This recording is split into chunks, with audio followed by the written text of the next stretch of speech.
జ్ఞానేశ్వర్ గారి నాయకత్వం, వీరేష్ గారి నాయకత్వం, కాసాని జ్ఞానేశ్వర్ గారి నాయకత్వం. నా పేరు తలారి భిక్షపతి ముదిరాజ్. నేను ఉమ్మడి మెదక్ జిల్లా ముదిరాజ్ మహాసభ ప్రధాన కార్యదర్శి.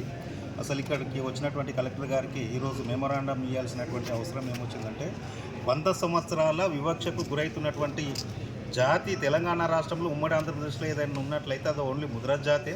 మేము 70 సంవత్సరాల పోరాటం మాది. మా జాతి వివక్షకు గురవుతున్నటువంటి సందర్భాన్ని మేము ప్రభుత్వానికి గుర్తు చేసాం చాలాసార్లు. ఎందుకంటే మేము అక్కడ అణగారిన వర్గాల కంటే ఎస్టీ కులాలకు కాకుండా అగ్ర కులాలకు కాకుండా బీసీ కులాలలో కూడా చిట్ట చివరి బీసీ డి గ్రూపులో ఉన్నటువంటి కులము మాది. అందుకనే మాకు రాజ్యాధికారంలో వాటాలు కానీ బీసీ కులాలలో ఉండేటువంటి రిజర్వేషన్లలో కూడా మాకు వాటాను మేము సరైనటువంటి నిష్పత్తిలో పొందలేకపోతున్నాం. ఎందుకంటే మాది బీసీ డి గ్రూప్లో ఉన్నటువంటి సందర్భం. అందుకనే మేము మా కుల వృత్తులు అనేటువంటి లేకుండా పోయి మత్స్య సంపద పైన ఆధారపడి జీవిస్తున్నందున అప్పుడు అనంతరామన్ కమిషన్ గారు ఏం చెప్పారంటే వీళ్ళు మత్స్యకారులు కాబట్టి వీళ్ళను ఏ గ్రూపులోకి మార్చాల్సిన బాధ్యత ఉన్నదనేటువంటిది వాళ్ళు అప్పట్లో అనంతరామన్ కమిషన్ గారు చెప్పి ఉన్నారు. దీన్ని ఎన్నో పోరాటాల ఫలితంగా 2009లో దివంగత నేత మాజీ ముఖ్యమంత్రి వైఎస్ రాజశేఖర రెడ్డి గారు 2009లో మాకు ఒక ప్రత్యేక జీవోని తీసుకొని వచ్చి అప్పుడు మాకు బీసీ డి నుంచి మాకు ఏ గ్రూపును అమలు పరిచినారు. మిగతా కులాలు కోర్టు పోయి మాకు స్టే ఇచ్చినారు, క్యాన్సిల్ చేయలేదు. సుప్రీంకోర్టులో మేము ఒక 10 సంవత్సరాలు పోరాటం చేసిన తర్వాత వాళ్ళు ఒకటి ఏమన్నారంటే ఇది రాష్ట్ర పరిధిలోకి వచ్చేటువంటి అంశం.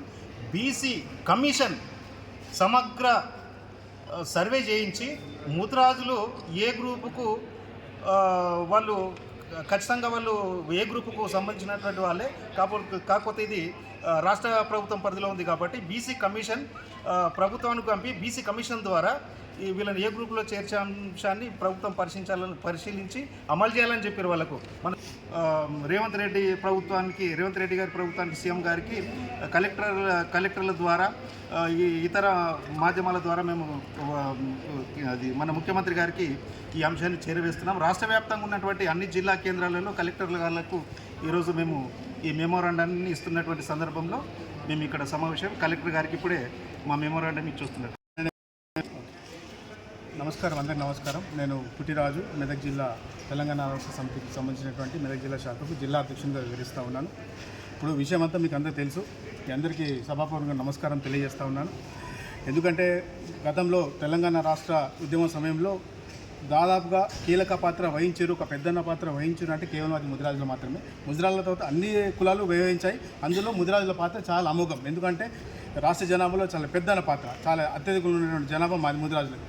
ఇంకో విషయం ఏంటంటే మేము ఆ ఉద్యమం సమయంలో ఎంత కష్టపడ్డామో, ప్రతి దగ్గర చౌరస్తా నుంచి కలెక్టర్ ఆఫీస్ నుంచి రాష్ట్ర శాసనసభ వరకు మేము చాలా ఎన్నో పోరాటాలు చేసినాం. ఎన్నో పోరాటాలు చేసినా కానీ మాకు సరైన గుర్తింపు లేదు. ఎందుకంటే మాకు ఒక కులవృత్తి అనేది లేదు. కాబట్టి జనాపరంగా ఉన్నా కానీ రాజకీయంగా, ఆర్థికంగా, సామాజిక రంగంగా మేము చాలా దూరం నెట్టివేయబడుతున్నాం. కాబట్టి దీన్ని దృష్టిలో ఉంచుకొని మా రాష్ట్ర అధ్యక్షులు కాసాని జ్ఞానేశ్వర్ గారు కానీ, మా యువజన నాయకుడు కాసాని వీరేష్ గారు కానీ గత కొన్ని సంవత్సరాలుగా సుప్రీంకోర్టులో పోరాడుతూ ఉన్నారు. దాని ఫలితమే దాదాపుగా బెంచ్ మీదకి రావడం జరిగింది. సుప్రీంకోర్టు కూడా తెలియజెప్పడం ఏమైందంటే ముదిరాళ్ళందరూ వాళ్ళ డిమాండ్ సరైనవి కాబట్టి ప్రభుత్వం చర్యలు తీసుకోవాల్సిందిగా ప్రభుత్వాన్ని సిఫార్సు చేయడం జరిగింది. దాన్ని దృష్టిలో ఉంచుకొని మేము గత ప్రభుత్వంలోకి వచ్చే కాంగ్రెస్ పార్టీకి విన్నవించాము, అలాగే టీఆర్ఎస్ పార్టీకి విన్నవించాము, అలాగే బీజేపీ పార్టీకి విన్నవించాం. అయ్యా మా సమస్యలు ఇట్లా ఉన్నాయి, చాలా ఘోరంగా ఉంది మా పరిస్థితి, ఆర్థికంగా చిక్కుపోయి ఉన్నాము, దయచేసి మమ్మల్ని కాపాడండి అని చెప్పేసి మేము అన్ని పార్టీలకు వివరించడం జరిగింది. అందులో భాగంగా రేవంత్ రెడ్డి గారు కామారెడ్డిలో బీసీ డిక్లరేషన్లో అభయాస్త మేనిఫెస్టోలో వాళ్ళకు బీసీ డిక్లరేషన్లో తను చెప్పడం జరిగింది. ముఖ్యమంత్రి గారు చెప్పడం ఏంటంటే ముదిరాజులను బీసీ-డి నుంచి ఏలోకి చేయడానికి శాయశక్తులా కృషి చేస్తాను, ఖచ్చితంగా చేసి తీరుతామని చెప్పడం జరిగింది. దానికి మేము ఎంతో కృతజ్ఞత వివరించి కాంగ్రెస్ పార్టీకి దాదాపు అత్యధిక మొత్తంలో మేము ముదిరాజులందరూ కాంగ్రెస్ పార్టీకి సపోర్ట్ చేయడం జరిగింది. కాబట్టి దయచేసి ఇప్పుడు కలెక్టర్ గారు వినియోగించడం ఏంటంటే అయ్యా దయచేసి మీరు బీసీ డిక్లరేషన్లో ఏ మాట అయితే చెప్పిరో, ప్రభుత్వానికి ఏ మాట అయితే చెప్పిరో ఆ మాట ఇంప్లిమెంట్ చేయాలని చెప్పేసి కోరడం జరిగింది. అందులో భాగంగానే ఇక్కడికి రావడం జరిగింది, రిప్రజెంటేషన్ ఇవ్వడం జరిగింది.